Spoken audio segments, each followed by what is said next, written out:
12 in the morning. Well, I'm in the UK. But I do honestly think that it was a little bit worse, but I understand it because everyone was being a bit and OTT about it. But I am quite surprised at the ending. No, there'll be a lot about people to speculate and talk about, and I wonder when the last ever episode is going to come out. I mean, this one took 2 months, so seriously, this one might fucking wait and prolong it till like near fucking the winter, which I would understand because of it all. But then obviously they've got to think about the pressure that everybody has put on them in order for it to come out as soon as possible. But I am kind of shocked by it. I don't know. I don't feel as OTT because I mean it's left on a really intense moment, and it's pissed me off because obviously I'm going to have to wait a while to see the carry on to it, and no doubt in the preview that will happen at the end of these credits will just be a little mini thing, probably just showing the tornado and be like it's the end. And obviously clearly clearly Max can't rewind what's happened to Chloe, but I don't know. I have a feeling it will end. I have a feeling this game's going to kind of lead up to be a bit like I'm trying to think of what. There's something I've watched, and I have a feeling it's going to end up the way it is. I'm trying to think of what it's called, because I love time travel shows and love time travel things, as I've mentioned in my other YouTube videos and other stuff, and my art streams when I do my artwork. So, but I honestly do think it's going to end up with a tornado. Max has to sacrifice herself. It'll end a few ways, like you have to probably choose, be a bastard. It'll probably end with either that Max has to sacrifice herself in order for everybody else to be alive, so basically everyone. Because if you think she's a bit of a voyeuristic person, like she's just like there, like you're just there capping the fate of all these characters. But Max doesn't really have much of a fate in a way. Like it seems as if Chloe will always die. I think in every single episode there's been the possibility of Chloe dying. Not even lying. Ha ha ha, ironic. So it either end where like Chloe has to die, everyone who's died so far, so basically Kate, which is a bit accidental, so probably could have lived, Rachel mainly, Rachel and Chloe. It might either end, I think it will end with either Chloe and Rachel probably leaving it the way it is, so everyone will die but Max will live to find out the truth, everyone's behind bars or whatever, or dead, the ones who were culprits.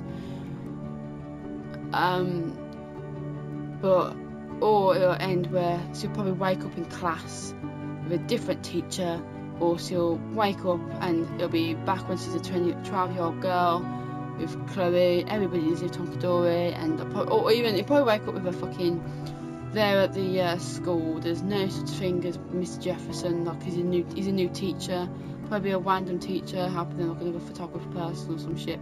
And probably Chloe's there with fucking everybody's there, Happy Dory, Kate, fucking Rachel's probably there. They all go off in the Sunset Road tripping. So all obviously sad. I mean, it's been a very sad, traumatic, emotional journey of a game. So unless it'll be a bit like Beyond, I think it'll be like Beyond Two Souls and Heavy Rain, where you can choose the ending, and obviously depending on how you replay it, it'll be different.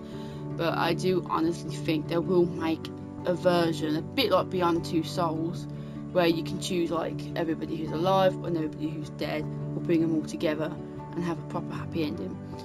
But now that this credits is rolling and finishing, let's see what it will show us that we have in store. Oh no, it shows us the choices first. I forgot. I thought it didn't. So I obviously played. A lot of people probably played this by now. It took me a long time to play this, so I procrastinated it quite a long time, but I had to help my cats and look intensely at everything in the game, and missed out the last lot of photos, which just pissed me off. Anyway, so the first emotional traumatic bit, obviously we need to choose whether Chloe died or not. Half people apparently, at the moment of me playing it now, have chose to refuse and accept it, so fair play. You let Warren beat up Nathan, you stopped Warren from beating up Nathan. So majority of people stopped Warren from beating up Nathan, which is fair play. Chloe killed Frank, Chloe wounded Frank, no one got hurt. Oh, I didn't even know you could do that. Oh fucking hell, I'm so good at games. I did this with Heavy Rain and Beyond Two Souls. That's how much of a skilled player I am at these games. No one got hurt in the end, and obviously Frank was cooperative with us, so I didn't know you could kill him I mean, that'd be a bit fucking severe. I mean, if you were going for the evil route, I'd guess you would probably do that. And I mean, you probably killed Pompadour, so I'd be pissed off for that fact. Chloe wounded Frank. That's probably a bad idea a bit as well. But at least I did it where no one was fucking hurt. I'm actually surprised. I'm still going on my normal, honest playthrough if I did this in real life with the real choices. Victoria believed you warned. Victoria did believe you warned. You didn't warn Victoria. So majority of people did what I. So majority of people have done exactly what I did, which is a good thing. But I'm shocked about the choices you could have made. I mean, I do think you could make Frank die. I guess if you already had the gun, you could have probably killed him and done the aggressive route. I didn't have the gun, so he had the advantage anyway. Victoria believed you wanted. I think that's because of the fact that obviously I was friendly and stopped the paint from going on. I was being nice. The others probably didn't work. I've got friends who really played it. No. Now this is the intense bits. You saved the blue jay, yet the blue jay died. See, how would you have died in the house? Because the X-ray, I thought you'd die if you left, but hey, I did the positive thing. More people did it. You disturbed the bird's nest, you didn't disturb it. So yeah, not majority of people, I saved the birds. You found David's code, you got David's files in another way. The 10%, how the fuck did you get that? They probably fucking stand there for ages doing it. I was going to do that, but it was annoying. But yeah, I did it the majority way. Kate helped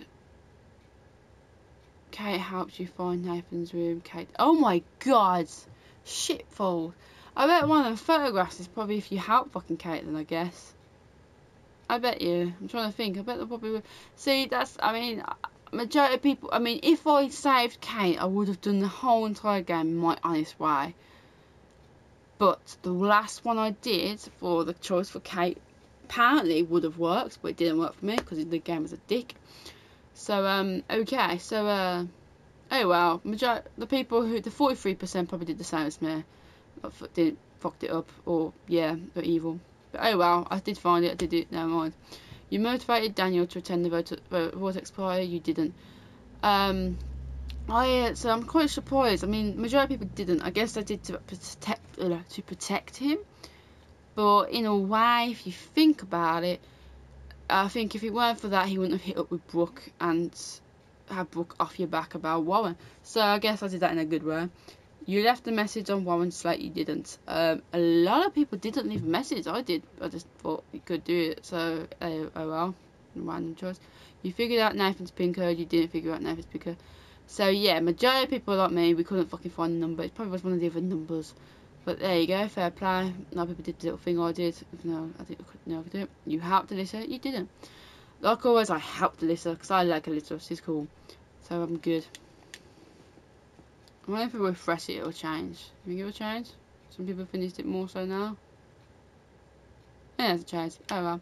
So let's exit and see what's next. I'm not even surprised about half the things that happened in this episode because I thought about them that would happen.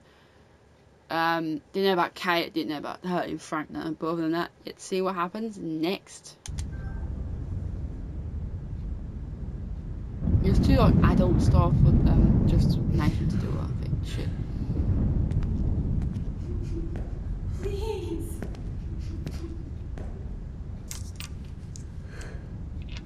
Don't do this.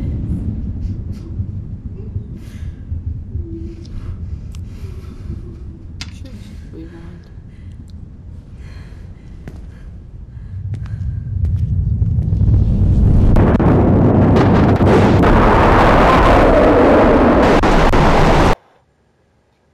Oh, tonight they will come and wipe every single memory. So that was a very short, but I understand why, because it's the last episode. They're probably just going to show us that little scene to emphasise, obviously, the fact that Chloe's trapped. And yeah. So, in terms of my review, I think episode 4 was really good. I think it's quite a good episode. In terms of the shock factor, I don't know. I'd say probably 8 out of 10. I wouldn't say it's a 10 out of 10. I mean, I've never done this. I didn't rate the other episodes, but I think episode 3 was more of a shock to me than this one.